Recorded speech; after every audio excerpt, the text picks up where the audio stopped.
बिस्मिल्लाहिर्रहमानिर्रहीम। Sorry, issue आ गया था। दोबारा स्टार्ट करते हैं। मेसोथेलियोमा एसोसिएट किस चीज के साथ करता है? एस्बेस्टोसिस के साथ एसोसिएट करता है। और उसके साथ मेसोथेलियोमा काज करता है। मेसोथेलियोमा किस चीज से होता है? कास्ट बाय एस्बेस्टोसिस से। एस्बेस्टोसिस काज से किस काज क्या करता है? एस्बेस्टोसिस ब्रोंकोजेनिक कार्सिनोमा काज करता है। स्मोकिंग कार्सिनोमा, ब्रोंकोजेनिक कार्सिनोमा की दूसरी काज क्या है? स्मोकिंग है। उसके बाद है स्मोकिंग काज क्या करता है? Bronchogenic carcinoma. अब उसमें ये है कि पेशेंट अगर सिनेरियो में मेंशन है स्मोकिंग है और देन उसने पूछा है रिस्क ऑफ कौन सा कार्सिनोमा है? Bronchogenic carcinoma. अगर उसने मेंशन किया है कि एस्बेस्टोसिस का है इन्फेक्शन और उस पेशेंट को हमने हिस्टोलॉजी किया है या उसको वैल्यूएट किया है तो हमें ब्रोंकोजेनिक कार्सिनोमा नहीं मिला, then other risk factor for which carcinoma, कौन सी कार्सिनोमा के लिए रिस्क फैक्टर होगा? मेसोथेलियोमा के लिए होगा। या उसने मेंशन किया है कि which carcinoma is more common with asbestos exposure. तो एस्बेस्टोस एक्सपोजर के लिए भी हमने पीछे देखा ब्रोंकोजेनिक कार्सिनोमा आता है। उसके बाद also member construction factory occupational carcinoma. अगर उसने मेंशन किया हो कि पेशेंट कंस्ट्रक्शन फैक्ट्री में काम करता है, कंस्ट्रक्शन इंडस्ट्री में काम करता है, उसका कंस्ट्रक्शन से रिलेटेड काम है और ऑक्यूपेशनल कार्सिनोमा हो गया, तो मोस्ट लाइकली किससे होगा? एस्बेस्टोसिस से होगा। उसके बाद गोल्ड माइनिंग माइनिंग की हिस्ट्री हो, ये सैंड ब्लास्टर मेंशन हो, तो उसमें क्या चीज होती है? सिलिकोसिस होता है। उसके बाद है farmer right lung calcification. Farmer right lung calcification किसमें होती है? स्प्रिगलोसिस में होती है। फार्मर लंग क्या चीज है? इसको हम देखते हैं कि मोल्ड ए और ग्रेन डस्ट से फार्मर एक्सपोजर होता है ना। जब फार्मर एक्सपोजर होता है तो उसमें माइक्रोपोलिस्पोरा फेनाई एस्पेगलस फ्यूमिगेटस सैक्रोपोलिस्पोरा रेक्टिविरुला। तो ये एजेंट होते हैं, ये क्या करते हैं? ये लंग्स को इफेक्ट करते हैं, डिसऑर्डर करते हैं लंग्स में। सिम्टम्स आते हैं हमें लंग्स के मोल्ड है या ग्रेन डस्ट से, तो इसे हम कहते हैं farmer lung disease. Bird financiers lung ये किससे होती है? Avian excreta protein and feather से। एवियन सीरम प्रोटीन्स होती हैं जो यहाँ पे एंटीजन के तौर पे एक्ट करती हैं। बिसाइनोसिस के अब होती है टेक्सटाइल इंडस्ट्रीज में, कॉटन डस्ट में।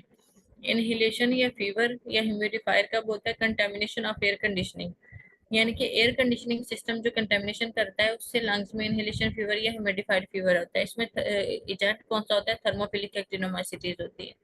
माल्ट वर्कर किसमें होता है? एस्प्रिगलस कैलावर्टस, जहाँ पे एंटीजन हो उस डिसऑर्डर को हम माल्ट वर्कर्स कहते हैं। इसमें हमें क्या इन्वेस्टिगेशन में हमें क्या चीजें मिलती हैं? यूसिनोफिलिया हमें नहीं मिलता, हालांकि हम कहते हैं जहाँ पे एलर्जिक रिएक्शन होता है वहाँ पे यूसिनोफिलिया होता है। लेकिन यहाँ पे जो सोर्सेज हैं वो ऑक्यूपेशनल है, वो डस्ट है, वो टेक्सटाइल इंडस्ट्री से आ रहा है, तो इसमें यूसिनोफिलिया नहीं होता।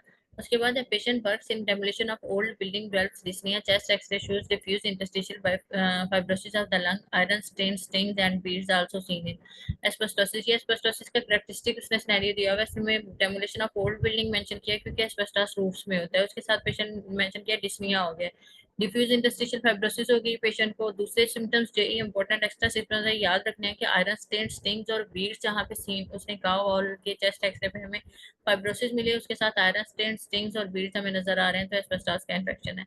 59-year construction worker has history of asbestos exposure. Which of the following malignancies is most likely to occur in the patient? malignant mesothelioma। उसने क्या है कि 59 ईयर और कंस्ट्रक्शन वर्कर है, एस्बेस्टोस का एक्सपोजर है। फॉलोइंग मोस्ट लाइकली उसमें patient को क्या हो सकता है? malignant mesothelioma हो सकता है। Fibrovascular tissue like the layer of the mesothelium। Fibrovascular tissue leak with the layers of mesothelium, which structure could it would be possible? Lung। उसने क्या है कि फाइब्रोवेस्कुलर टिश्यू है, लीक विद लेयर्स ऑफ, इसमें mesothelium है, तो कौन सा टिश्यू स्ट्रक्चर कौन सी है? लंग की है। Student was given slide of microscopic, he concluded it to be mesothelium epithelium. The specimen more the specimen could possibly be of. Lungs का स्पेसिमेन होता है जिसमें मेसोथेलियम एपिथेलियम कहाँ पे होती है? लंग्स में ही होती है। Patient present with the history of cough with sputum of 5 months on examination there is right lung expiratory beads, x-ray shows small perihilar lymph node involvement, biopsy shows। Biopsy में हमें स्क्वेमस सेल कार्सिनोमा नजर आता है। अब squamous cell carcinoma की काज क्या है? Radon gas है। यहाँ पे उसने मेंशन किया है कि पेशेंट में, अब इसमें देखिए इस पेशेंट में स्क्वेमस सेल कार्सिनोमा है, इस पेशेंट में रेडॉन गैस एक्सपोजर हमने क्यों कहा है? नेक्स्ट इसको वैसे एक्सप्लेनेशन दी हुई, या फिर इसको यहीं पे देख लें कि इसमें क्या होता है, इसमें स्मोकिंग की हिस्ट्री भी नहीं है। अगर स्मोकिंग के बाद जो सबसे ज्यादा कार्सिनोमा करवा सकता है स्क्विमस सेल कार्सिनोमा, वो रेडॉन गैस है। जहाँ पे स्मोकिंग की हिस्ट्री मेंशन होता है ना, हम उसको प्रेफर करेंगे। उसके बाद है rock crusher develop the hilar lymphadenopathy on biopsy birefringent particles present. Diagnosis क्या है? अब बायरफ्रिंजेंट पार्टिकल्स एक कैरेक्टरिस्टिक फीचर है। उसके बाद है रॉक क्रशर, उसने मेंशन कर दिया है। जहाँ पे रॉक क्रशिंग सैंड से रिलेटेड कोई भी आएगा, वहां पे क्या चीज होगी? सिलिका होगा, सिलिकोसिस होगी, तो हाइलर लिम्फेडिनोपैथी होगी। Remember mnemonic asbestos is from the roof. मैं वही बता रही थी कि एस्बेस्टोस छतों में होता है, रूफ में होता है, और common was common in insulation, insulation में कॉमन होता है, बट अफेक्ट करता है बेस को, बेस और लो लोब्स ऑफ लंग्स को ये अफेक्ट करता है। उसके साथ है silica and coal are from the base, earth base है या अर्थ पे होता है, बट अफेक्ट करता है रूफ अपर लोब्स को, यानी कि ये जमीन से उड़ता है जैसे धूल उड़ती है। याद करने के लिए बता रही हूँ, धूल उड़ती है तो ये छतों पे जाके लगती है, वो सारी चीजों पे जाके कवर डाल देती है, और इसी तरह ये अपर लोब को जाके अफेक्ट कर देता है। उसके बाद है non smoker patient presented with chest heaviness cough and haemoptysis on investigation he was diagnosed as a case of lung cancer which of the following environmental agent exposure leads to the disability. अब इसमें ये है कि उसने क्या है कि patient non smoker है, यानी कि स्मोकिंग नहीं है, उसको चेस्ट एविडेंस है, कफ है, हेमोप्टिसिस है, उसको लंग कैंसर हमने डायग्नोसिस किया है। वो किसी भी एनवायरमेंटल एजेंट से एक्सपोजर के बाद ही उसको ये सारे फीचर्स आए हैं, तो कौन सा एनवायरमेंटल एजेंट हो सकता है? रेडॉन है।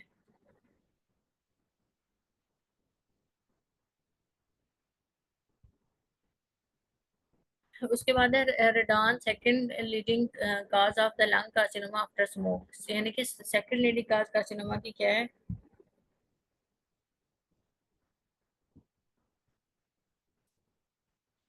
Second leading cause lung carcinoma after smoke क्या है? रेडॉन है। There is no history in asbestos exposure और एस्बेस्टोस, अब इसने स्मोकिंग की हिस्ट्री ना हो, एस्बेस्टोस की हिस्ट्री ना हो, देन सेकंड लीडिंग काज क्या है? रेडॉन है। Such scenario with the person is smoker, अगर वो उसने स्मोकिंग मेंशन किया है तो हम स्मोकिंग को प्रेफर करेंगे। अगर उसने स्मोकिंग मेंशन नहीं किया, कोई एनवायरमेंटल एक्सपोजर का उसने सब्सटेंस स्पेसिफिक मेंशन नहीं किया, सिर्फ उसने ये मेंशन किया है कि एनवायरमेंट से कोई चीज एक्सपोजर हुआ है, जहाँ पे जैसे इस क्वेश्चन में मेंशन किया है कि एनवायरमेंटल एजेंट एक्सपोजर हुआ है, तो हम उसको प्रेफर करेंगे कि रेडॉन है।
सॉरी, कंटिन्यू करते हैं।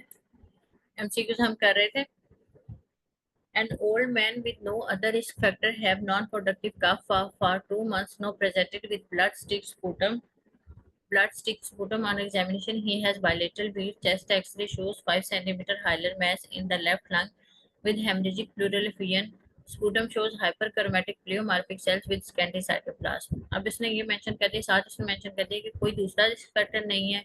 इससे हमें ये पता चलता है कि रेडॉन के हमने वैसे बुक में कहीं भी इसके एक्सपोजर या इसकी सिम्टम्स नहीं पड़ते। ये क्वेश्चन में इसमें देखें कि इसमें क्या होगा, रेडॉन एक्सपोजर वाले पेशेंट में नॉन प्रोडक्टिव कफ होगी, ब्लड स्पूटम कैसा होगा, ब्लड स्टिक स्पूटम होगा, बायलेटरल वेस होगी और हेमरेजिक प्लूरल एफ्यूजन भी पेशेंट को साथ हो सकती है और उसके साथ हाइलर मैस होगा। जब हमने स्पूटम का एग्जामिनेशन करेंगे तो हमें इसमें क्या नजर आएगा, स्पूटम के एग्जामिनेशन में हाइपरक्रोमैटिक प्लियोमार्फिक सेल्स विद स्कैंटी साइटोप्लाज्म हमें मिलेंगे और ये किस में होते हैं, रेडान के एक्सपोजर में होता है। Lower lobe region is seen in lower lobe region seen plumber man है, प्लम्बर में लोअर लोब रीजन होता है और प्लम्बिंग वाले में पेशेंट में क्या किस चीज का एक्सपोजर होता है, उसका एक्सपोजर होता है एस्बेस्टॉस से। Scenario of the patient with 5 centimeter opacity in left lower lung lobe, cause इसमें क्या है, asbestosis cause है। Which of the following is related to the asbestos cancer? Asbestos इसमें which of the following is related to the, अब which of the following is related to the cancer, इसमें ये इस बात से लाइन से हमें बिल्कुल समझने लगती है कि ये लाइन कैसी है। ये रफी की लाइन ऐड की हुई है। इसमें ये है कि पूरे एमसीक्यूज में उसने देन मेंशन किया होगा एस्बेस्टॉस के साथ में भी इसने मेंशन किया हो, टीबी मेंशन किया हो, उसने मेंशन किया हो कि निमोसिस्टिस जिरोविसाई का इन्फेक्शन हो गया, उसने माइक्रोबैक्टीरियम एमियम का इन्फेक्शन है, तो कैंसर से रिलेटेड कौन सा है, सिर्फ इसमें एस्बेस्टॉस होगा जो कैंसर से रिलेटेड होगा। Carcinoma is caused by which inorganic compound, कौन सा इनऑर्गेनिक कंपाउंड कार्सिनोमा काज करता है, asbestos is most common most likely. Which of the following is commonly caused by the asbestos, most commonly, अब उसने देखिए कॉमनली कास्ट, कॉमनली क्या चीज काज होती है, ब्रोंकोजेनिक कार्सिनोमा होता है और मोस्ट लाइकली क्या चीज काज है, मेसोथेलियोमा। Patient works in the demolition of the old building dwells dyspnea, chest X-ray shows diffuse interstitial fibrosis of the lungs, iron sting beads were also seen in, explain हो चुके asbestosis है। उसके बाद है man working in the construction company present with the complaint of and shortness of breath, chest x ray shows chest X-ray shows chest x ray shows pleural plaques most likely cause, इसमें most likely काज वही same पीछे मैंने अभी पीछे भी मैंने बताया था पढ़ाते हुए, डायफ्रैग्मेटिक प्लेक्स या प्लूरल प्लेक्स का यहाँ पे मेंशन हो। दूसरा एक हिंट इस क्वेश्चन में ये है कि इसने कंस्ट्रक्शन कंपनी का मेंशन कर दिया है, तो इसमें क्या चीज है, एस्बेस्टोसिस है। कंस्ट्रक्शन कंपनी से हमें ये पता चल रहा है क्योंकि इन्वायरमेंटल मटेरियल और प्लूरल प्लेक्स से हमें डायग्नोस्टिक पता चल रहा है कि इसमें एस्बेस्टोसिस है क्योंकि डायफ्रैग्मेटिक और प्लूरल प्लेक जो पैथोजेनोमी किसके लिए, एस्बेस्टोस के लिए। A patient who is indulged in the demolition of the old building develops dyspnea recently. Just X-ray shows diffuse interstitial fibrosis of the lung bilaterally. On histology, iron of the cell was positive. यानी कि पीछे भी हमने यही question में पढ़ा है ना कि यहाँ पे आयरन स्टिंग डॉट वीड्स हमें नजर आते हैं एस्बेस्टॉस के एक्सपोजर में। यहाँ पे उसने हिस्टोलॉजी पे इसको दूसरी तरह मेंशन कर दिया कि आयरन सेल फॉस पॉजिटिव है। मोस्ट लाइकली डायग्नोसिस क्या एस्बेस्टोसिस है। अब इन सारे क्वेश्चंस के अगर कोई जिसने स्मार्टली वर्क करना हो ये करेगा, एस्बेस्टोस लिखेगा, एस्बेस्टोस के साथ में मेंशन कर देगा old building demolition pleural flag, उसके साथ क्या मेंशन करेगा, इंटरस्टिशियल फाइब्रोसिस हो जाती है पेशेंट को, आयरन सेल्स पॉजिटिव होते हैं या फिर क्या पॉजिटिव होते हैं, इसमें आयरन स्टेन स्टिंग्स और बीड्स हमें नजर आते हैं। तो ये सारे एस्बेस्टोसिस के फीचर एक ही जगह पे एक्यूमुलेट हो जाएंगे। उसके बाद स्मोकर पेशेंट है, was interstitial lung disease and pleural plaque. अब उसने स्मोकिंग में मेंशन किया लेकिन उसने पैथोजेन में किस चीज की बता दी, प्लूरल प्लेक की बता दी, तो ये किस में होते हैं, ये स्मोकिंग में नहीं होता, ये एस्बेस्टोसिस में होता है।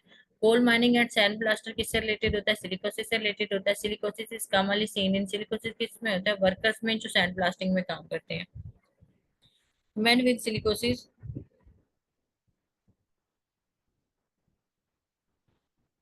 Man with silicosis present with pulmonary nodules, mechanism of formation of nodules, इसमें giant cell formation होगी। सिलिकोसिस में क्या होता है, हमने पीछे पढ़ा है कि इसमें ग्रैनुलोमा फॉर्मेशन होती है, बल्कि इसमें जायंट सेल फॉर्मेशन होती है। मैन विद सिलिकोसिस प्रेजेंट, उसमें पल्मोनरी नोड्यूल्स है। और नोड्यूल्स कैसे बनती है, नोड्यूल के फॉर्मेशन का प्रोसेस ये है कि नोड्यूल जायंट सेल फॉर्मेशन के बनने से बनती है, यानी कि इसमें जो मैक्रोफेजेस होते हैं वो एपिथेलाइड सेल्स या जायंट सेल्स की फॉर्म में आ जाते हैं। उसके बाद है man inhaling silica dust for 6 years, developed cough and 1 centimeter mass on chest on X-ray, which cells may be seen in foreign body. अब उसने वही सिलिका से कहा है, सिलिका में जो फॉरेन बॉडी आती है, फॉरेन सॉरी सिलिका इनहेल हुआ है 6 ईयर से, कफ है उसको 1 सेंटीमीटर मैस है, विच सेल्स में be seen foreign body giant cell. यानी कि हमें सिलिका की हिस्ट्री के साथ नड्यूल की हिस्ट्री मेंशन हो, और नड्यूल कैसे बनते हैं उसने ये मेंशन किया हो कि हमें सेल्स कौन से नजर आते हैं, तो जाइंट सेल्स हमें नजर आते हैं जिसे हम फॉरेन बॉडी जाइंट सेल भी कह देते हैं। उसके बाद है a patient present working in the mine present with cough, fever, weight loss on examination, tuberculin test was positive with higher lymphadenopathy. Diagnosis में क्या टीबी है। अब वही मैंने बताया कि जिसमें माइन में काम करता है तो मतलब उसको सिलिकोसिस है। सिलिकोसिस के साथ अभी हमने पीछे देखा उस पेशेंट को टीबी की ससेप्टेबिलिटी ज्यादा होती है।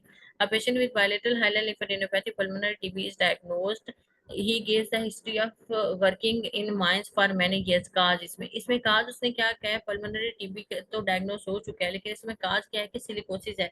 सिलिकोसिस कैसे कहा जाए कि सिलिकोसिस ने मैक्रोफेजेस के फंक्शन को डिस्टर्ब किया। जब मैक्रोफेजेस के फंक्शन को उसने डिस्टर्ब किया है तो जब भी टीबी का बैक्टीरिया लेस अमाउंट में भी उसमें पेशेंट ने इनहेल कर लिया है, तो इनहेल करने के बाद क्योंकि बॉडी का जो डिफेंस मैकेनिज्म था वो तो मैक्रोफेजेस के थ्रू था अगेंस्ट पल्मोनरी टीबी के, तो वो मैक्रोफेजेस से डिस्टर्ब हो गए हैं तो टीबी इजीली टीबी हो जाएगा, और ये इसकी काज क्या बनेगी, सिलिकोसिस बनेगी। उसके बाद है man working in coal mine came with the history of low grade fever, dry cough and weight loss, test x ray shows right apical consolidation, Mantoux test positive, ESR 90, what is the probable diagnosis. इसमें उसने diagnosis पूछी है, इसने काज नहीं पूछी। इसने बताया कि कोल वर्कर में काम करता है लेकिन उसको एपिकल अपर लोब्स के इन्वॉल्वमेंट है, और लो ग्रेड फीवर है, ड्राई कफ है और वेट लॉस है, उसका ईएसआर भी रेज्ड है, मंटॉक्स टेस्ट भी पॉजिटिव है। As well, the workers digging deep into the earth crust commonly present with the pulmonary fibrosis. This is likely due to abundance of which in the earth crust. तो ये क्या है कि earth crust में deep digging होती है, तो deep digging में अर्थ क्रस्ट में होती है और साथ में पेशेंट को पल्मोनरी फाइब्रोसिस हो गया कि पल्मोनरी सिम्टम्स, उसको पल्मोनरी इफेक्ट आना स्टार्ट हो गया। और डीप डिगिंग में हमें क्या चीज मिलती है, उसने असल में ये पूछना चाहा इसमें सिलिका हमें मिलता है। A 40-year-old mine worker admitted with a complaint of progressive breathlessness, productive cough, night sweats, and weight loss for 2 months. Chest X-ray revealed higher lymphadenopathy. Tuberculin skin test was positive. The most likely diagnosis क्या है, silicosis है। उसने ये कहा है कि patient है 40 year mine worker में काम करता है, उसको कंप्लेंट है प्रोग्रेसिव ब्रेथलेसनेस की, productive cough, night sweats, weight loss की है, और हाइलर लिपिडिनोपैथी नजर आती है, ट्यूबरकुलिन स्किन टेस्ट पॉजिटिव है, तो डायग्नोसिस में सिलिकोसिस है। अब इसमें ये भी हो सकता है कि इस क्वेश्चन का आंसर टीबी भी हो सकता है, लेकिन टीबी में भी क्यों नहीं है, अगर इसके एमसीक्यूज, ये सारी जो लाइंस होती हैं इनके एमसीक्यूज होते हैं, एसके में होंगे, डबल ए में, बल्कि एसके में भी होंगे, लेकिन हम लोग जब पढ़ते हैं तो इन लाइंस को तब हमें लगता है कि इसका आंसर ये क्यों नहीं है, इसका आंसर ये क्यों नहीं है। इसके लिए इसलिए मैं कहती हूँ हाउ टू सॉल्व रफी वाला आप लोगों ने देखते हैं, क्योंकि इसमें मे बी उसने ऑप्शन ही सही सिलिकोसिस दिया, उसमें टीबी मेंशन ही नहीं किया हो। अगर टीबी मेंशन किया होगा तो हमने देन कंपैरिजन करना है कि कौन सी चीज है इसमें करेक्ट बनेगी। और दूसरा ये होता है कि ये रिकॉल्स होते हैं, प्योरली पेपर के क्वेश्चन नहीं रिपीट, मतलब पेपर हमें नहीं मिलता कहीं से भी कि हम पेपर के क्वेश्चन हमें पास पेपर के तौर पे मिल जाए। जो लोग पढ़ते हैं पेपर दे के आते हैं वही आके क्वेश्चन बताते हैं कि ऐसा ऐसा क्वेश्चन था, और फिर वही ऑप्शंस बताते हैं। इसके बाद है man with weight loss and a lesion in the lung now present with hemoptysis, histology shows causative agent। अब इसने ये क्या है कि वेट लॉस की हिस्ट्री है, लियन है लंग में, साथ में हेमोप्टिसिस की हिस्ट्री है, causative agent क्या होगा, स्मोकिंग है। Small cell cluster morphology of the neoplastic cells। A co-worker presented with shortness of breath, fatigue for past 1 month, chest X-ray shows pleural effusion and nodular opacities। अब उसने ये कहा कि कोल worker में काम कर रहा है और इसमें कोल वर्कर में काम कर रहा है, फटीग है, शॉर्टनेस ऑफ ब्रेथ है, नोडुलर वेस्टिज आ गई, प्लूरल फ्यूजन आ गई है। तो डायग्नोसिस क्या है, निमोकोनियोसिस है। यहाँ पे कि एन एन आना है इसकी जगह पे, निमोकोनियोसिस है। निमोकोनियोसिस वही है, एनवायरमेंटल एक्सपोजर होता है, एनवायरमेंटल एक्सपोजर होने के बाद पेशेंट को कोई ना कोई लंग्स के सिम्टम्स फीचर्स डेवलप होना शुरू हो जाते हैं, इफेक्ट होते हैं, पेस्टिज आ जाती हैं, प्लूरल फ्यूजन हो जाती है, उसको शॉर्टनेस ऑफ ब्रेथ, फटीग, इस तरह के फीचर्स आते हैं, पूरी बॉडी इफेक्ट हो रही होती है, तो इसको कहते हैं निमोकोनियोसिस है। देन हमारा टॉपिक आ गया एक्यूट रेस्पिरेटरी डिस्ट्रेस सिंड्रोम।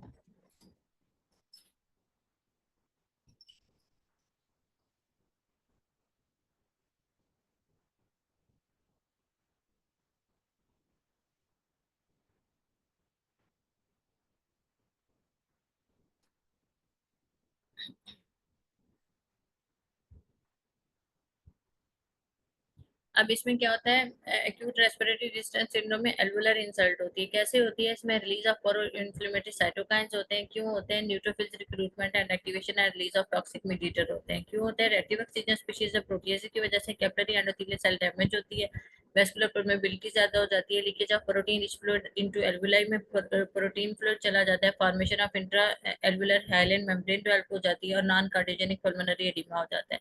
और इसमें pulmonary capillary bed pressure normal होता है, उसके साथ क्या होता है लंग कंप्लेक्स डिक्रीज हो जाती है, वेंटिलेशन परफ्यूजन मिसमैच हो जाता है, जिसकी वजह से हाइपोक्सिया हो जाता है। जब वेंटिलेशन परफ्यूजन मिसमैच होता है, हाइपोक्सिया होता है, तो लंग्स में हाइपोक्सिया से पल्मोनरी वेजोकंस्ट्रिक्शन हो जाती है। और जब पल्मोनरी वेजोकंस्ट्रिक्शन हो जाती है तो वेस्कुलर रेजिस्टेंस ज्यादा होती है। ये पूरा उसने कहा है, अभी मैं बताती हूँ इसको। उसने क्या है, एल्वुलर इंसल्ट होती है। अब एक्यूट रेस्पिरेटरी डिस्ट्रेस सिंड्रोम में कोई भी एल्वुलर रिसर्च है, उसकी काज क्या हो सकती है, उसकी काज हो सकती है सेप्सिस हो सकता है, सीवियर निमोनिया हो सकता है, बर्न्स हो सकते हैं, ट्रॉमा है, पैंक्रेटाइटिस है, ड्राउनिंग इंजरीज है। इन सारी में क्या होता है, कोई ना कोई इफेक्ट आता है। वो एल्वुलाई नॉर्मल, ये एल्वुलाई है, मैं एक एल्वुलाई बना के दिखा रही हूँ, ये एल्वुलाई है, यहाँ पे जो नॉर्मल उसका सरफेक्टेंट था पूरे, और इसके सराउंड पे जो कैपिलरीज थी, वो थी। लेकिन अब एल्वुलर इंसल्ट हुई है, कोई ऐसा एजेंट आया है जिसने आके इसकी ये जो नॉर्मल लेयर थी इसको डिस्टर्ब कर दिया। जब यहाँ पे डिस्ट्रप्शन हुई है तो कहाँ प्रो इन्फ्लेमेटरी साइटोकाइंस आएंगे, यहाँ पे साइटोकाइंस आएंगे। साइटोकाइंस क्या करेंगे, साइटोकाइन जब आएंगे तो साइटोकाइंस न्यूट्रोफिल्स को अपने साथ लेके आते हैं, कीमोटैक्सिस करवाते हैं। जनरल पैथोलॉजी में सारा इसका फिनोमेना हम देखेंगे। न्यूट्रोफिल रिक्रूटमेंट होती है, एक्टिवेशन, और जब न्यूट्रोफिल जाते हैं तो क्या चीज हो जाएगी, एक्टिवेशन हो जाएगी और टॉक्सिक मीडिएटर्स आ जाएंगे कि इसमें ऐसे सब्सटेंसेस, बॉडी अपना डिफेंस मैकेनिज्म एक्टिव करना शुरू करेगी, ऐसे सब्सटेंस प्रोड्यूस करेगी कि वो जो टॉक्सिन्स आए हैं, जो बाहर से जो इंसल्ट हो रही है उसको डिफेंस करे उसके अगेंस्ट। उसके डिफेंस में क्या करेगी, वो रिएक्टिव ऑक्सीजन स्पीशीज प्रोड्यूस करेगी और प्रोटीएजेस करेगी ताकि वो डिस्ट्रॉय हो। जब रिएक्टिव ऑक्सीजन स्पीशीज और प्रोटीज प्रोड्यूस होंगे वो अपने सेल्स को भी डिस्ट्रॉय करेंगे, जिसकी वजह से इसके सराउंड में जो कैपिलरी दिखा रही थी, लेट्स सपोज ये इसके पास एक कैपिलरी है, तो इसकी ये जो एंडोथेलियल लेयर है ये भी डैमेज होना शुरू हो जाएगी। जब एंडोथेलियल लेयर, इसकी endothelial layer let's suppose damage हो गई है, तो इसमें क्या होगा, इसकी वेस्कुलर परमेबिलिटी ज्यादा होगी। जब वेसल्स की परमेबिलिटी ज्यादा होगी तो प्रोटीन रिच फ्लूइड जो है वो कहाँ पे आ जाएगा, एल्वुलाई में आ जाएगा। जब प्रोटीन रिच फ्लूइड एल्वुलाई में आ जाएगा तो यहाँ पे एक पूरी इस जगह पे भी वो प्रोटीन रिच फ्लूइड आ जाएगा, ये थोड़ी सी स्पेस है, और यहाँ पे भी सारा आ जाएगा। तो क्या चीज हो जाएगी, यहाँ पे इंट्रा एल्वुलर एल्वुलाई के अंदर ही हाइलाइन मेम्ब्रेन एक बन जाएगी, यहाँ पे एक हाइलाइन मेम्ब्रेन बन जाएगी। और इससे क्या होगा, नॉन कार्डियोजेनिक पल्मोनरी एडिमा हो जाएगी, क्योंकि यहाँ से फ्लूइड तो लीक हो ही रहा है, तो कार्डियक की कोई इसमें कार्डियक काज नहीं है, लंग्स के अपने ही अंदर काज है, तो इसीलिए कह रहे हैं कि नॉन कार्डियोजेनिक पल्मोनरी एडिमा हो गया। और इसमें पल्मोनरी कैपिलरी बेड प्रेशर जो है, यानी कि पल्मोनरी जो पल्मोनरी ट्रंक से पल्मोनरी आर्टरी आर्टरी से ब्लड आ रहा है लंग्स में पल्मोनरी ट्रंक के थ्रू, वो उनका प्रेशर तो बिल्कुल नॉर्मल है, तो pulmonary capillary wedge pressure normal रहेगा। और इसमें क्या चीज होगी, क्योंकि इसने सारा यहाँ पे एक हाइलाइन मेम्ब्रेन डेवलप हो गई है, तो इससे क्या रिजल्ट में क्या होगा, एक तो कंप्लायंस कम हो जाएगी, एयर को अंदर आने की कैपेसिटी कम हो जाएगी, अकोमोडेट करने की कैपेसिटी कम हो जाएगी। दूसरा वी ओवर क्यू मिसमैच हो जाएगा। वी ओवर क्यू मिसमैच कैसे हो जाएगा, एक तो एयर आने का इफेक्ट भी, मैकेनिज्म भी इफेक्ट हो रहा है, दूसरा क्या हो रहा है, यहाँ पे एंडोथेलियल डैमेज होने की वजह से क्या चीज हो जाएगी, ब्लड फ्लो नहीं होगा। और इससे क्या हो जाएगा, जब यहाँ पे ऑक्सीजन नहीं आ रही तो क्या चीज हो जाएगी, यहाँ पे सॉरी, यहाँ पे मैं बता रही थी कि कंप्लायंस कम होगी। जब कंप्लायंस कम होगी है तो एयर कम आएगी, जब एयर कम आएगी तो इसका मतलब है ऑक्सीजन कम आ रही है। जब ऑक्सीजन कम आएगी, ऑक्सीजन यहाँ पे कम हो गई है, तो ऑक्सीजन के कम होने के साथ क्या होगा, वेजोकंस्ट्रिक्शन हो जाएगी। हमें पता है कि लंग्स में जब भी हाइपोक्सिया होता है, ऑक्सीजन कम होती है, तो हाइपोक्सिक वेजोकंस्ट्रिक्शन होती है। जब हाइपोक्सिक वेजोकंस्ट्रिक्शन होती है, ये वैसे इसका नॉर्मल इतना ल्यूमन था, अब वेजोकंस्ट्रिक्शन से वो इतना सा बन गया है, वो इतना सा रह गया वेजो रिस्ट्रिक्शन के बाद। तो इससे क्या होगा, प्रेशर ज्यादा होगा, पल्मोनरी वेस्कुलर रेजिस्टेंस ज्यादा हो जाएगी। ये बात उसने सारी इसमें लिखी है। उसके बाद loss of surfactant also contribute to the alveolar collapse. Preterm infant और ड्राउनिंग में क्या होता है कि यहाँ पे जो सर्फेक्टेंट था वो डिस्टर्ब हो जाता है, जिसकी वजह से ये एल्वुलाई में जो एक सरफेस टेंशन को कम किया हुआ था, वाटर मॉलिक्यूल के आपस में फोर्सेस ज्यादा हो जाएंगी और ये कोलैप्स हो जाएगा, ये इस फॉर्म में आ जाएगा।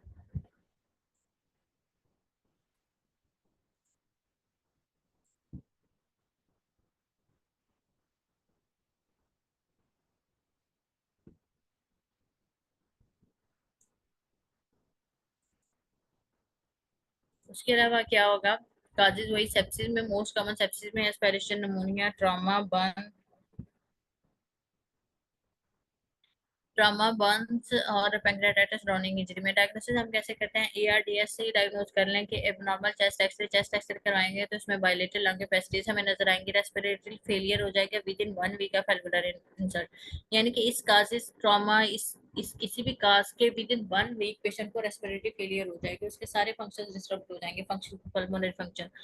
उसके बाद डिक्रीज क्या हो जाएगा, पी आर्टीरियल ऑक्सीजन हो जाएगी डिक्रीज, उसमें रेशियो लेस देन 300 जो होगी। हाइपोक्सीमिया किसलिए होगा, due to intrapulmonary shunting and diffusion abnormalities की वजह से, क्योंकि यहाँ पे जो एक मैं लेयर बता रही थी कि इंटरएल्वुलर हाइलन मेम्ब्रेन बन जाती है, इसकी वजह से डिफ्यूजन अच्छे से नहीं हो पाती। Symptoms of the respiratory failure not due to heart failure और फ्लूइड ओवरलोड। इसमें यानी कि जो सिम्टम्स आते हैं रेस्पिरेटरी फेलियर के, वैसे हमें पता है कि जब भी हार्ट फेलियर होता है तो पल्मोनरी एडिमा होता है, पेशेंट को रेस्पिरेटरी सिम्टम्स आना शुरू हो जाते हैं।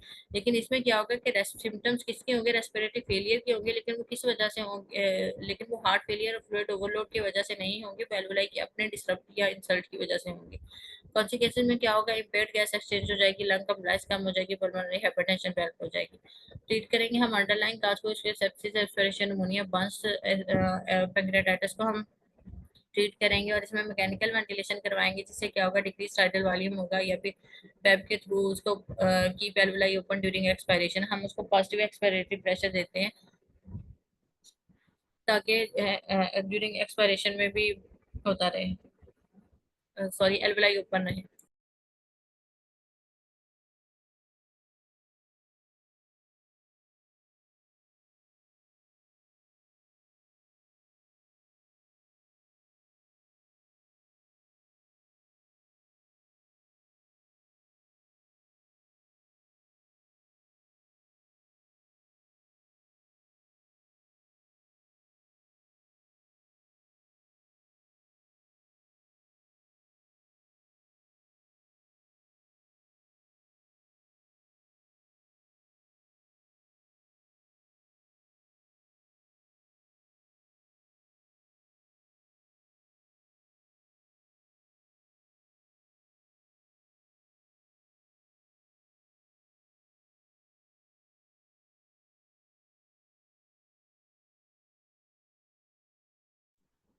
सॉरी,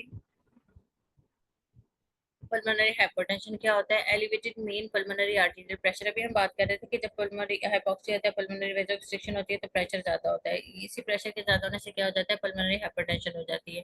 और इसमें एलिवेटेड क्या चीज होती है, मेन पल्मोनरी आर्टेरियल प्रेशर कितना एलिवेट होता है, greater then 20 millimetre of mercury हो जाता है एट रेस्ट पे। रिजल्ट किसके होता है, इसमें रिजल्ट इन क्या चीज होती है, arteriosclerosis, medial hypertrophy, intimal fibrosis of pulmonary arteries हो सकते हैं, प्लेक्सीफॉर्म लीजन्स आ सकते हैं। इंक्रीज वेस्कुलर पल्मोनरी रेजिस्टेंस से क्या चीज हो जाएगी, राइट वेंट्रिकुलर प्रेशर ज्यादा हो जाएगा। जब राइट वेंट्रिकल का प्रेशर कैसे ज्यादा हो जाएगा, क्योंकि राइट वेंट्रिकल ने पल्मोनरी ट्रंक के through pulmonary vessels, pulmonary arteries में ब्लड भेजना है। जब पल्मोनरी आर्टरीज वेसोकंस्ट्रिक्ट है, आगे वेसोकंस्ट्रिक्शन है, आर्टरियोल्स में वेसोकंस्ट्रिक्शन है, पल्मोनरी वेस्कुलेचर में वेसोकंस्ट्रिक्शन है, रेजिस्टेंस ज्यादा है, तो राइट वेंट्रिकल का प्रेशर ज्यादा हो जाएगा, मतलब राइट वेंट्रिकल को ज्यादा फोर्स से ब्लड पंप करना पड़ेगा, जिसकी वजह से क्या हो जाएगा, राइट वेंट्रिकुलर हाइपरट्रॉफी हो जाएगी। राइट वेंट्रिकुलर हाइपरट्रॉफी एग्जामिनेशन पे हमें कैसे नजर आती है, पैरास्टर्नल हीव, ये फाइनल के एग्जामिनेशन में हम लोग चेक करते थे। और उसके बाद नेक्स्ट क्या हो जाता है, राइट वेंट्रिकुलर फेलियर हो जाता है। अब इसकी एटियोलॉजीज क्या आ सकती हैं, पल्मोनरी आर्टेरियल हाइपरटेंशन की ग्रुप 1 में, यानी कि इसमें फीमेल्स में ज्यादा होती है, उसके बाद मेल में है। इसमें यार ये इतना इंपॉर्टेंट नहीं है, इसका कंसेप्ट अगर समझ आ गया तो ये ज्यादा इंपॉर्टेंट है। उसके बाद इनएक्टिवेशन म्यूटेशन इस जीन को छोड़ दें, इसमें पल्मोनरी वेस्कुलेशन एंडोथेलियल डिसफंक्शन हो सकता है, रिजल्ट्स इन वेसोकंस्ट्रिक्टर्स। अगर एंडोथेलियन वेसोकंस्ट्रिक्शन कौन से हैं बॉडी में, एंडोथेलियन वेसोकंस्ट्रिक्टर है, या फिर बॉडी के जो पल्मोनरी वेस्कुलेचर है ना, उसमें मैकेनिज्म मेंटेन होता है कि वेसोकंस्ट्रिक्शन का और वेसोडाइलेटर्स का। अब इसमें जो एंडोथेलियन है वो वेसोकंस्ट्रिक्शन है, और नाइट्रिक एसिड प्रोस्टासाइक्लिन वेसोडाइलेटर है, इन दोनों का बैलेंस होता है। अगर इन दोनों का बैलेंस बिगड़ जाए कि वेजो रिस्ट्रिक्शन ज्यादा हो जाए और वेजो डायलेटर्स कम हो जाए, तो देन पल्मोनरी वेस्कुलेचर डिस्टर्ब हो जाएगा, उसका फंक्शन डिस्टर्ब हो जाएगा। दूसरा, इसमें ड्रग्स कौन सी काज कर सकती हैं, विटामिन कोकेन काज कर सकती है, connective tissue disorders, HIV infection, portal hypertension, congenital heart disease, schistosomiasis भी काज कर सकती है।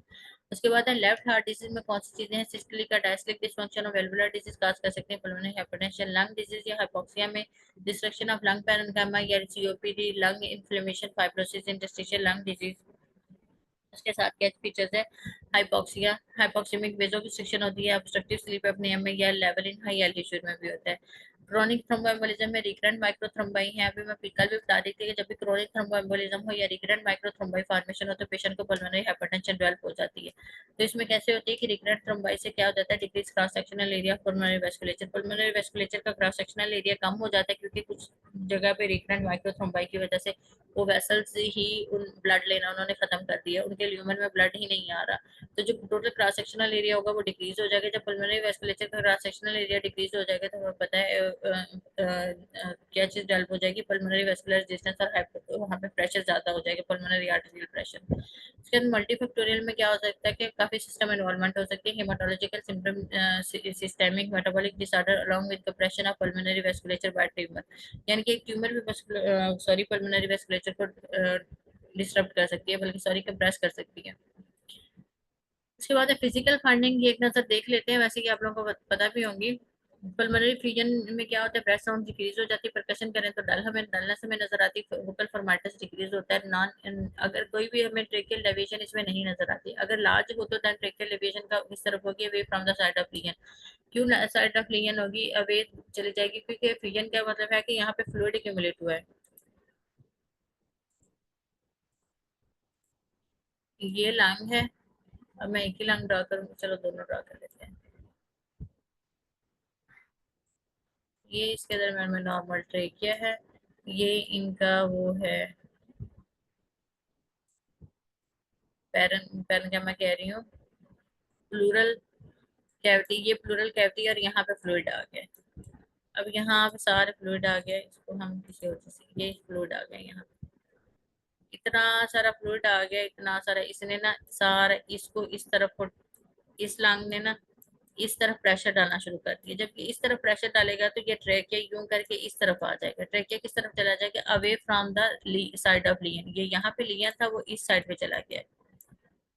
ये बात उसने की। एटिलेक्टेसिस का क्या, एटिलेक्टेसिस में एल्वेलाई कोलैप्स हो जाते हैं ना, तो इसमें ब्रेथ साउंड डिक्रीज हो जाएगी, परकशन डल हो जाएगी, वोकल फॉर्मेटस डिक्रीज हो जाएगा। यहाँ पे toward the side of lesion होगा। Toward the side of lesion कैसे है कि लेट्स सपोज ये लंग्स है,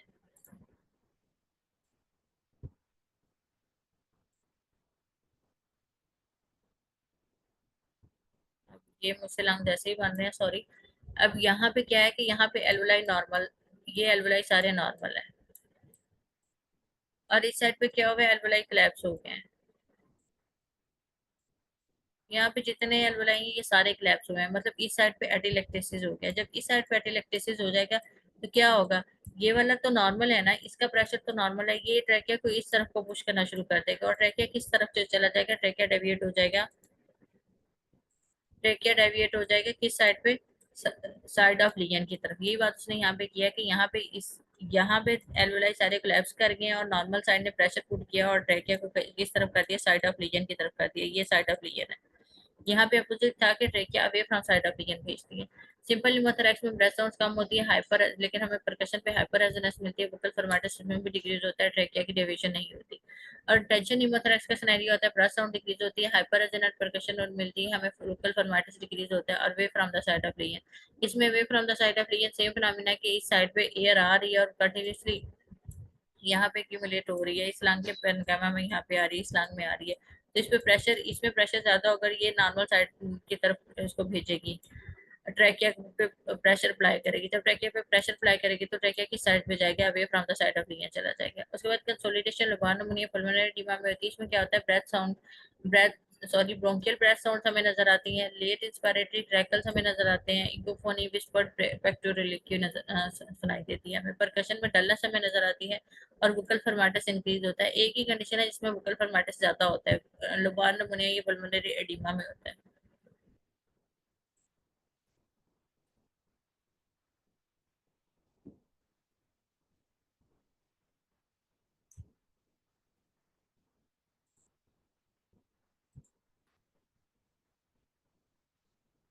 उसके बाद एटिलेक्टेसिस क्या है, ये हम देख लेते हैं। एलुलर कोलैप्स को हम कहते हैं एटिलेक्टेसिस। इसमें दिखाया हुआ है right upper lobe collapse against the mediastinum, ये जो डायग्राम है उसने हमें दिखाया कि राइट अपर लोब कोलैप्स हो गया है, यहाँ पे सॉरी, यहाँ पे इसने दिखाया हुआ है राइट अपर लोब में यहाँ पे कोलैप्स हो गया है।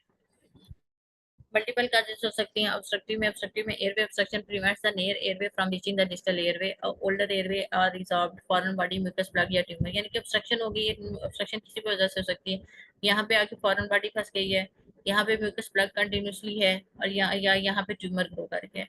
इसकी वजह से क्या होगा, एयर अंदर नहीं जा रही, एयरवे की ऑब्स्ट्रक्शन है, new air from reaching distal Airways. अब यहाँ पे क्या होगा, यहाँ पे जो इस वाले एरिया में न्यू एयर कहाँ से आएगी, जो इस यहाँ इसको थोड़ा सा मैं बना के बताती हूँ कि देखिए यहाँ पे उसने ब्लॉकेज कर दी है, ये उसने ब्लॉकेज दिखाई हुई है, यहाँ पे उसने ब्लॉकेज कर दिया, यहाँ पे एल्वुलाई में एयर नहीं आ रही, यहाँ पे थी। अब इसमें एयर कहाँ से आएगी, इसमें जो नीचे वाले सेल्स से न्यू एयर डिफ्यूज होकर ऊपर की तरफ आएगी। तो ये बात उसने यहाँ पे किया कि यहाँ पे क्या होगा, airway obstruction prevents new air from reaching distal Airways. Sorry, ये वाली वो वाली बात नहीं जो मैं समझाना चाह रही हूँ, old Airways resolve, sorry sorry. इसको दोबारा देखते हैं कि इसमें इसने कहना क्या चाहा है। इसमें उसने ये बात कही है कि जो यहाँ पे अगर फॉरेन बॉडी है, ये फॉरेन बॉडी पड़ी हुई है, तो इससे क्या होगा, एयर यहाँ से जो न्यू एयर आ रही थी यहाँ से यहाँ जा रही है, इधर भी जा रही है न्यू एयर, ये कहाँ तक नहीं पहुंचेगी, डिस्टल एयरवे तक नहीं पहुंचेगी, मतलब ये अपने इस डिस्टल पोर्शन तक नहीं पहुंचेगी, ये बात उसने की है। और यहाँ पे फिर अगर यहाँ पे हमें पता है यहाँ पे एयर नहीं जाएगी तो इसका मतलब हाइपोक्सी हो जाएगा, वेसोकंस्ट्रिक्शन हो जाएगी और ब्लड भी यहाँ पे नहीं जाएगा।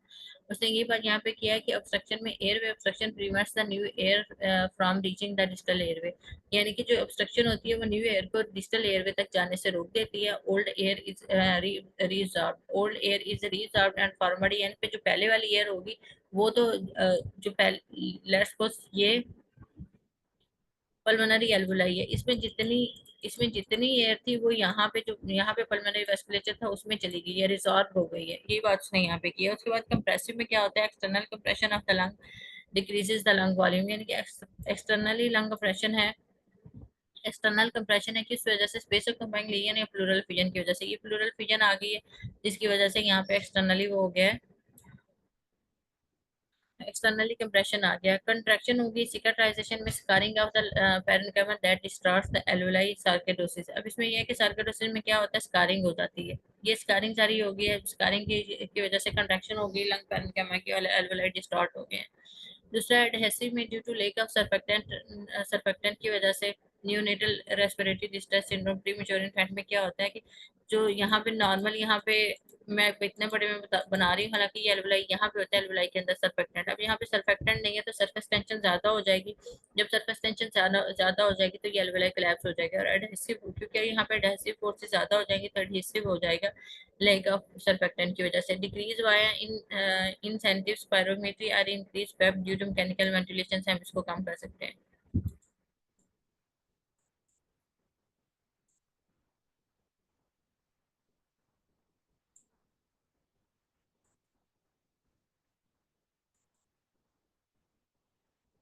उसके बाद है प्रिलिमिनरी फिजन। पल्मोनरी फिजन है such accumulation of fluid between the pleural layers, यानी कि अभी हमने यहाँ पे प्लूरल लेयर, ये वाली प्लूरल लेयर है ना, ये इसमें दिखाई हुई है, ये लंग पैरेन्काइमा है और ये प्लूरा है, ये प्लूरा है, ठीक है। और यहाँ पे फिर ये देखें, यहाँ पे जो एक्यूमुलेशन होती है वो प्लूरल फिजन की होती है या फ्लूइड की होती है, उसमें हम देखते हैं कि एक्सुडेट है, ट्रांसुडेट है, क्या चीज़ है। Accumulation of fluid between the pleural layers, इसमें क्या चीज़ हो जाती है, इसको प्लूरल फिजन कहते हैं। इसमें restrictive lung expansion during inspiration, inspiration में लंग एक्सपेंशन नहीं होती, क्योंकि यहाँ ये देखें प्लूरल फिजन यहाँ पे उसने शो की हुई है। अब लंग्स ने एक्सपेंड होना चाहे लेकिन नीचे तो फ्लूइड है तो लंग्स एक्सपेंड ही नहीं हो जाएगा, जो एक्सपेंशन है वो रिस्ट्रिक्ट हो जाएगी। इसको ट्रीट कैसे करते हैं, थ्रैकोसेंटिसिस से to reduce the remove the fluid से करते हैं, based on the Light's criteria. Light's criteria पे बेस करता है। लाइट्स क्राइटेरिया है क्या कि fluid is consistent with an exudate in the pleural fluid, pleural fluid consistent है और उसमें एक्सुडेट उसको कंसिस्टेंट है, और उसमें प्लूरल फ्लूइड में fluid protein over serum protein कितनी है, ग्रेटर देन 0.5 है, और इसमें pleural fluid LDH over serum LDH ratio greater than 0.6 है, या फिर pleural fluid LDH 2/3 upper limit है नॉर्मल सीरम एलडीएच के। तो इसमें ये क्या है, Light's criteria, fluid is consistent with an exudate, कि एक्सुडेट में ये सारे फीचर्स आते हैं। इसमें से fluid protein greater than, fluid protein और सीरम प्रोटीन का कंपैरिजन करें तो ग्रेटर देन 0.5 है प्लूरल फ्लूइड एलडीएच, और सीरम एलडीएच का करें तो ग्रेटर देन 0.6 है प्लूरल फ्लूइड एलडीएच, कितना 2/3 upper limit of normal serum LDH के होता है, यानी कि सीरम में जितना एलडीएच होता है उसको 2/3 की अपर लिमिट तक कितना, अपर लिमिट से कितना होगा, प्लूरल फ्लूइड एलडीएच होगा। उसके बाद एक्सुडेट कैसा होता है, एक्सुडेट होता है क्लाउडी, ये एक्सुडेट के उसने फीचर बताए थे, क्लाउडी होता है कि इसमें सेल्स होते हैं, ड्यू टू इन्फेक्शन होता है। अब इन्फेक्शन में क्या फिनोमिना होता है, अब ये देखें, अब मैं बताती हूँ कि यहाँ पे फिनोमिना क्या होता है। यहाँ पे ये देखें, अब जब भी यहाँ पे inflammatory fluid inflammatory cells protein बताया हुआ, जब भी एक्सुडेट फॉर्मेशन कब होती है, जब नमूनिया होता है, tuberculosis, malignancy, connective tissue disease, lymphatic trauma में होता है। अब इसमें क्या होता क्या है कि ये नॉर्मल है, ये नॉर्मल एंडोथेलियल है, कि ये सेल्स देखें आपस में यूं मिले हुए हैं, ये एक सेल है, फिर ये दूसरा सेल है, ये फिर तीसरा सेल है, और ये प्लाज्मा है, और यहाँ पे भी ये इस तरह। जब इन्फेक्शन होता है तो ये सेल्स की कंस्ट्रक्शन हो जाती है, ये सेल्स की कंस्ट्रक्शन हो जाती है तो दरमियान में ये जगह बन जाती है जहाँ से फ्लूइड लीकेज इजीली हो जाता है, प्रोटीन लीकेज इजीली हो जाती है। तो ये किस किस में ये वेजो कंस्ट्रक्शन आती है, ये फिनोमेना आ जाता है, फ्लूइड लीकेज ज्यादा होने वाला किस में आ जाता है, प्रेगनेंसी में, कनेक्टिव टिश्यू डिजीज में, लिम्फेटिक ट्रॉमा इसमें आ जाता है, requires often requires drainage for due to increase risk of infection. बाज दफा हमें फिर जो एक्सुडेट बन रहा होता है उसको ड्रेन करना पड़ता है ताकि इन्फेक्शन ना हो जाएगी। उसके बाद क्लियर फ्लूइड हाइपोसेलर होता है, इसमें क्या होता है, हाइड्रोस्टेटिक प्रेशर ज्यादा होता है। इसमें यह है कि ये वेसल्स के वेसोकंस्ट्रिक्शन वाली ये चीजें नॉर्मल रहती हैं। अब ये देखें, ये उसने ट्रांसोडेटिव को एक्सपेयर किया है, यहाँ पे क्या हो गया कि ये नॉर्मल प्रेशर था, सेल्स बिल्कुल ठीक थे, और यहाँ पे उसने ये एक्सुडेट में ये सेल्स की कंस्ट्रक्शन की वजह से ये स्पेसेस बनी जिसकी वजह से फ्लूइड लीकेज होता है। जबकि ट्रांसोडेट में क्या होता है, ये सेल्स तो बिल्कुल ठीक है, ये आपस में वैसे ही थे जैसे नॉर्मल एंडोथेलियम में, लेकिन इसके अंदर जो है वेसल्स के अंदर जो है प्रेशर, यहाँ पे प्रेशर ज्यादा हो जाएगा। जब यहाँ पे हाइड्रोस्टेटिक प्रेशर ज्यादा हो जाएगा तो क्या चीज हो जाएगी, ये किस में ज्यादा हो सकता है, हार्ट फेलियर में, सोडियम रिटेंशन वाले में ये ज्यादा हो जाएगा। और डिक्रीज ऑनकोटिक प्रेशर यानी कि प्रोटीन इसमें कम हो गई है ब्लड में, ऑनकोटिक प्रेशर कम हो गया है, और किसमें होता है, नेफ्रोटिक सिंड्रोम और सिरोसिस में होता है। यहाँ पे जो फ्लूइड सिक्रीट होगा वो हाइपोसेलर होगा, उसमें कोई सेल नहीं होगी, सिर्फ फ्लूइड लीकेज आ रही होगी, हाइड्रोस्टेटिक प्रेशर या डिक्रीज ऑनकोटिक प्रेशर की वजह से होती है। अब यहाँ पे ये देखें, ये हाइड्रोस्टेटिक प्रेशर की एग्जांपल दे कि अंदर वाला प्रेशर ही ज्यादा हो गया, और यहाँ पे इसने क्या है कि ये नॉर्मल प्रोटीन इतनी ज्यादा थी, अब यहाँ पे क्या होगा, इसमें डिक्रीज फ्लाइट ऑनकोटिक प्रेशर हो गया कि प्रोटीन यहाँ पे कम हो गई। प्रोटीन कम किस में हो सकती है, नेफ्रोटिक सिंड्रोम और सिरोसिस में हो सकती है।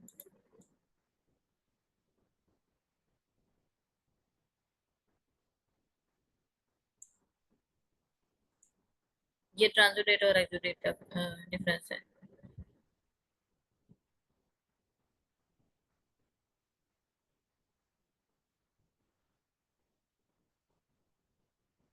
एक्सुडेटिव प्लूरल फिजन में अकर इन एक्सुडेटिव प्लूरल फिजन किसमें होती है, निमोनिया में होती है। हमने कहा है कि एक्सुडेटिव मोस्ट कॉमन किसमें होती है, इन्फेक्शन वाले में होती है, और तो निमोनिया एक इन्फेक्शन है।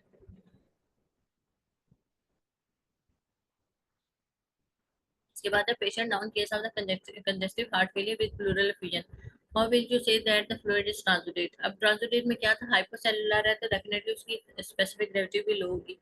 A patient is known case of congestive heart failure with pleural effusion. How will you say that it transudate? Transudate में और क्या फीचर आते हैं, प्रोटीन काउंट भी लो होता है, ID and male cardiac patient with shortness of breath progressively developing orthopnoea presented with pleural effusion for which TAP was done.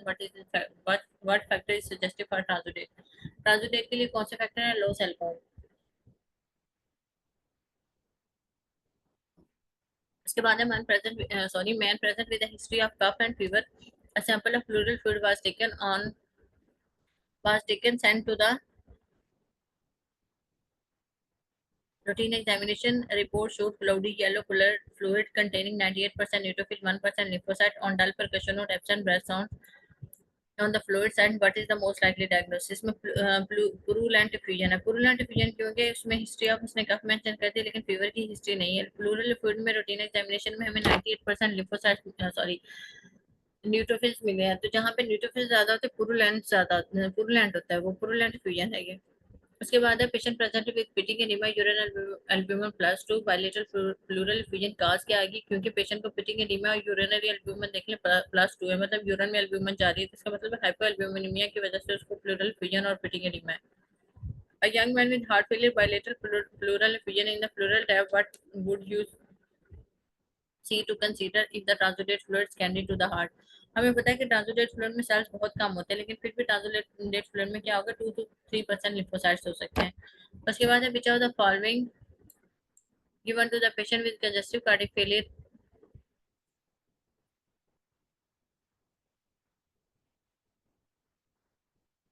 With congestive cardiac failure and pleural effusion. एक पेशेंट है, उसको congestive cardiac failure और pleural effusion है, हम उसे कौन सी drug देंगे कि उसके सिम्टम्स बेटर होना शुरू हो जाएंगे, हम इसे लूप डायूरेटिक्स देंगे। पेल्विक मास एसाइटिस और प्लूरल एफिजन, इन तीनों के कॉम्बिनेशन के को क्या कहते हैं, मीग सिंड्रोम है, कि पेशेंट को पेल्विक मास है, उसको मोस्ट लाइकली ओवेरियन ट्यूमर हो सकता है, उसके साथ पेशेंट को एसाइटिस और प्लूरल एफिजन डेवलप हो गई, इसे कहते हैं Meigs syndrome.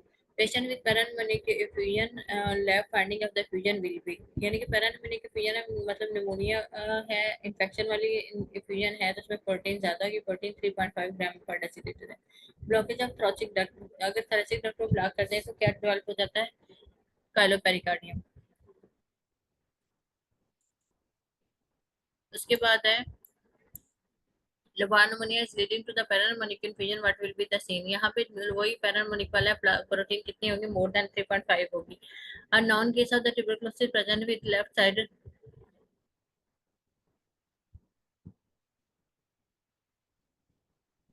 sided massive pleural effusion, the most appropriate site for the thyracosynthesis क्या है? Upper border of ninth intercostal space in the mid clavicular line।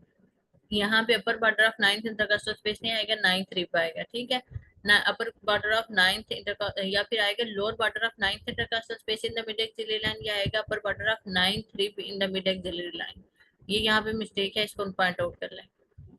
उसके बाद निमोथोरैक्स क्या होता है? निमोथोरैक्स accumulation of air in the plural space को हम निमोथोरैक्स कहते हैं। डिस्निया अनइवन चेस्ट एक्सपेंशन होती है, चेस्ट वेन होता है, टैक्टाइल फॉर्मेटस कम हो जाता है, हाइपर रेजोनेंस हो जाते हैं, ब्रेथ साउंड डिमिनिश हो जाती है।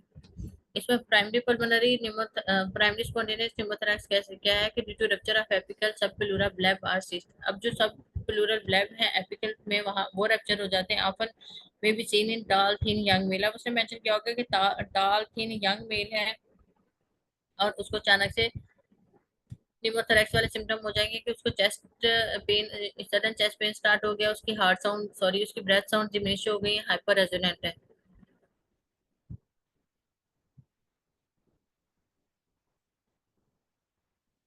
ये फीचर्स किसमें आते हैं सारे? ये आते हैं पल्मोनरी प्राइमरी स्पॉन्टेनियस निमोथोरैक्स में, एसोसिएट करता है टोबैको स्मोकिंग के साथ। सेकेंडरी स्पॉन्टेनियस निमोथोरैक्स क्या है कि प्राइमरी में लंग के अंदर ही कोई ना कोई काज है, अगर नहीं भी काज है तो लंग का प्लूरल स्पॉन्टेनियस रप्चर हो जाता है। सेकेंडरी स्पॉन्टेनियस में क्या होता है? लंग डिसीज की वजह से बुला होते हैं, वो जो रप्चर होते हैं, बुला इन्फेसिमा मार्फन सिंड्रोम, इन्फेक्शन या mechanical ventilation use, high pressure को यूज करें तो पेराट्रॉमा से सेकेंडरी स्पॉन्टेनियस निमोथोरैक्स डेवलप हो सकता है। Traumatic निमोथोरैक्स cause by the blunt injury, अगर हम ब्लंट इंजरी हो, रिब फ्रैक्चर हो जाए, या penetrating injury, gun shot injury हो, हाइड्रोजेनिक सेंट्रल लाइन प्लेसमेंट या लंग बायोप्सी हो, तो बैरोट्रामा ड्यू टू मैकेनिकल वेंटिलेशन बैरोट्रामा हो सकती है। या फिर बैरोट्रामा कब हो सकता है? मैकेनिकल वेंटिलेशन से जरिए हो सकता है, इससे ट्रॉमेटिक निमोथोरैक्स हो गई। टेंशन निमोथोरैक्स क्या है? ऊपर वाली कोई भी टेंशन निमोथोरैक्स बन सकती है, लेकिन कब बनती है कि air enter the plural space but can not exit, यानी कि एयर कंटिन्यूअसली इंटर हो रही है प्लूरल स्पेस में लेकिन एग्जिट नहीं कर पा रही, देन टेंशन निमोथोरैक्स बनता है। इंक्रीज टैपिंग एयर, इसमें टैपिंग एयर इंक्रीज होती जाती है क्योंकि उसको एग्जिट का तो पाथवे में नहीं मिल रहा, तो टैपिंग एयर ज्यादा होती जाएगी और टेंशन निमोथोरैक्स हो जाएगा। ट्रैकिया एवियर किस तरह चला जाएगा? Away from affected. वही बात है, प्लूरल फिजन वाला बात है कि जिस साइड पे उसने एयर ने एक्यूमुलेट होते जाना है उस साइड पे प्रेशर ज्यादा हो जाएगा और वो ट्रैकिया को दूसरी साइड पे डेविएट कर देगी और डेविएट हो जाएगा अफेक्टेड साइड से trachea. May lead to the increase intrathoracic pressure. इसमें क्या चीज होती है? इंटरथोरैसिक प्रेशर ज्यादा हो जाता है। मीडियास्टाइनल डिस्प्लेसमेंट होती है किंकिंग ऑफ इंफीरियर वेना के बाद। जब मीडियास्टाइनल डिस्प्लेसमेंट होती है तो एयरवे की किंकिंग हो जाती है, जिसकी वजह से डिक्रीज वेनस रिटर्न हो जाता है, डिक्रीज कार्डियक आउटपुट हो जाता है और ऑब्स्ट्रक्टिव शॉक हो जाता है पेशेंट को, hypertension, tachycardia, jugular venous distension होती है। Needs immediately needle decompression with the tube placement. इसमें जो इमीडिएट नीडल डिस्प्लेसमेंट हमें चाहिए होती है।